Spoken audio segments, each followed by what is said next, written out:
Hello and welcome to the Lancashire Mining Museum, as it's now called, which is run by the Red Rose Steam Society, of which I have the honour to be the chairman of the Trustees.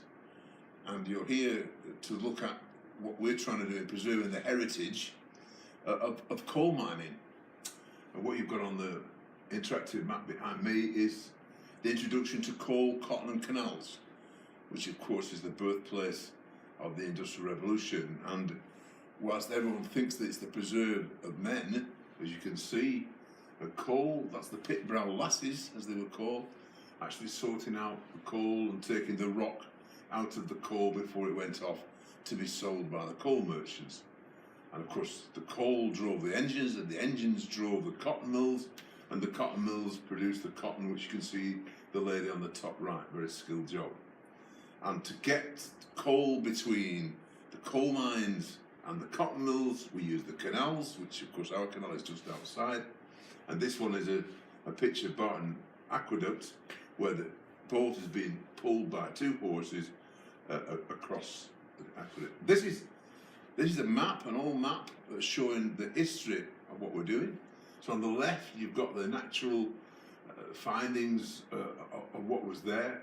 Silk, as it says in Manchester, what is little known is that this area used to make silk before it started making cotton material, and that was a natural skill of the people around Lee, where you are now. And then as you moved on, you had the combination of the port of Liverpool, where the cotton was imported, together with the coal and the indigenous skills. And that's why this area became so famous for the many cotton mills and the canals and the extraction of coal. So for instance, the coal used to come from the canal, and we'd make the cotton, it would feed the fires at the cotton mills, that would make the steam would drive the pulleys, and the pulleys would drive the machines, and they make the cotton.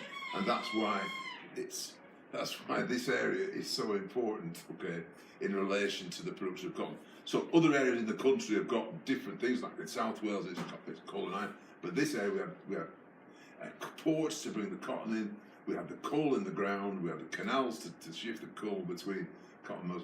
This is why this place became the birthplace of the Industrial Revolution. So you've got the red line going through it, which of course is the big railway line from Manchester to Liverpool, which goes over Chat Moss, which is just down behind us, which is why this is the end of all the cotton reserves. But you can see the canal goes all the way through Lee, and that's the green where you are now, through Worsley, and then all the way down into North Cheshire. And that is where the whole of the Industrial Revolution that we know it actually emanates from. And what we've now got here is the dodo, which might seem silly, but this is the dodo because this is the last one. This is the last spithead of its kind on this side of the Pennines. That's the biggest winding engine in Europe. It's taken men 35 years to restore that engine so it can still run. It's only one of 3 in the world, and it's very special.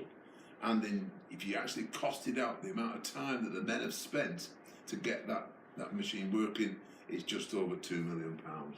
So our heritage is important. It's in our DNA. It makes us what we are. It makes us funny and serious and working together, because the mine workers who were slowly being airbrushed out of history were a great bunch of people who worked hard together and had to be self-reliant. You couldn't ask for the police or the fire brigade to come when you were half a mile down and 3 miles out under perhaps even the sea at work ripping coal out of the ground. So there you are. This is heritage in action. It's something that's very special. It's something that is recognised by the planners, that the heritage, it needs saving, otherwise we'll just get another building estate. So we're making this video to young people, hopefully for you to say to yourselves, this is worth keeping, this is something we can learn from, and as you yourself have found out for yourself, trying to get 9 tonne of either people or coal up and down deep shafts for the benefit of the whole of our community, it is worth saving.